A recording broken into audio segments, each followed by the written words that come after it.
يا جماعه حد انده لنا الحاجه فايزه، يا حاجه فايزه تعالي خدي امبابي ده، امبابي بتاع شارع الوحده ده في امبابه، خديه مشيه وبعدين بداله باركولا، هو مش نافع خلاص مش شغال. الباشا بيعمل ايه؟ الباشا 10 اوفسايد لوحده، 10 اوفسايد، ده تارجت، ده ايه ده؟ انا ما شفتهاش قبل كده، جايب جولين اوفسايد. انا كان نفسي تجيب التالت، يبقى هاتريك اوفسايدات، يعني حاجه يعني يبقى هم كسبونا 4 واحنا كسبناهم 3 اوفسايد، انت يعني عشان يبقى بس اي منظر يعني. مفيش ريال مدريد ما جاش، هو ده عصر الجالاكتيكوس، ده احنا فرقه بتتص والله، ده احنا عاوزين يعني. هو انشيلوتي ماله؟ انشيلوتي قال لك امبارح، بجد قال لك امبارح بقى ايه؟ انا هعمل لكم تشكيله، هنزل لكم بتشكيله حاجه كده ايه من على وش القفص، حاجه استيك بلسم طرش في الطرش منه كده، حاجه روقان، وهتشوفوا انا هفاجئكم. انا اتفاجئت بجد، انا اتفاجئت جامد قوي لدرجه ان انا مش عايز اشوف وش امك تاني في النادي. انت فاجئتني مفاجاه بنت حرام، بنت فجره، انا اتفشخت من كتر المفاجآت. لا وجي بقى ايه عشان يكمل المفاجآت بقى في نص الشوط التاني كده، في اول الشوط التاني قام مقرر يقلعنا مالط كلنا.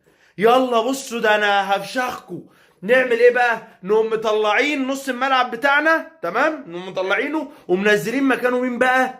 ابراهيم دياز. خلاص ما عندناش نص ملعب اصلا، والاثنين المدافعين على الله حكايتهم يعني، اصلا كانوا يخرجوا حوامل النهارده، فما فيش بقى. العبوا بقى، العبوا. ما فيش اول ما ابراهيم دياز نزل لبسنا الثالث على طول، ما على طول ما فيش. وبعد كده لبسنا الرابع. الماتش ده لو كان قعد 10 دقايق كمان كنا خلصنا 7-0 8-0 عادي. انا بس اللي مضايقني ان بايرن خسرت 4-1 واحنا خسرنا 4-0. يعني طب يعني من الاوفسايدات دي كلها كنت تجيب واحد. هو اللي يغيظك ان مع كل الاوفسايدات دي ان احنا كنا بنضيع، يعني مبابي وفينيسيوس بيبقوا قدام الجول اوفسايد عادي بس بيضيعوا.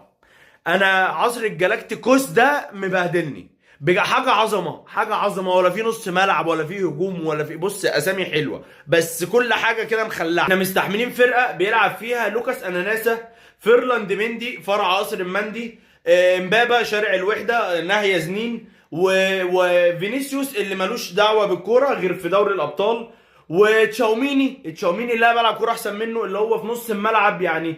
انا مش عارف اقول لك تشاوميني ده يعني مش فقاعه، مش اوفر ريتد، مش بالونه يعني، هو يعني حاجه كده من يعني انت مادد ايدك في القاع ومطلع. فانت متخيل كل ده تشكيله واحده وما عندناش نقل لعب وما عندناش. احنا يا جماعه مش يعني مش فرقه، احنا حاجه خرا بجد. انت متخيل ان برشلونه بتكسب اشبيليه وبعدها بكام يوم بتكسب البايرن وبعدها بكام يوم بتكسب برشلونه وباداءات وبفشخ واحنا زي ما انت شايف، زي ما انت شايف، عارف انت يعني اي حد معدي بيدينا بالقلم. بمناسبه القلم بقى، هو امبابي بعد ما جاب الجول اول اوفسايد اللي هو الجول الاوفسايد عمال يعمل كده. ايه دي؟ مطب دي ولا اخر الشارع ولا بعد الكوبري دي ولا ايه؟ انا عايز افهم ايه دي اللي انت عمال تعملها بعد الجون دي، بعد الكوبري ولا ايه؟ اصل مش فاهم دي، بشوفها والناس بتشاور في الميكروباصات. يا عم انت يا عم انت، يا انا كل ما افتكر حاجه فايزه، يا ابن فايزه امشي خلاص، انت من اول الموسم وانت كفايه. رجع لنا خوسيلو او رجع لنا خد هبر كولا، امشي، انا مش عايز اشوف وش امك تاني. ماتش كذا مش ماتش، ده فيلم اباحي اتعمل معانا. احنا الحمد لله قوي يعني، انا مش عارف اقول ايه، بس احنا محتاجين بقى ايه؟ انشيلوتي، مستر انشيلوتي، احنا اتفاجئنا، ناقص بقى اتفاجئنا نصحى ما نلاقيش، يعني احنا هنتفاجئ اكتر، هنصحى ما نلاقيش ونمشي 5 6 لعيبه عشان نبدا على نضيف بجد، عشان يعني اللي حصل فينا النهارده دوت خلاص وسخنا وبهدلنا وفضحنا، فاحنا محتاجين نبدا على نضيف من غيرك.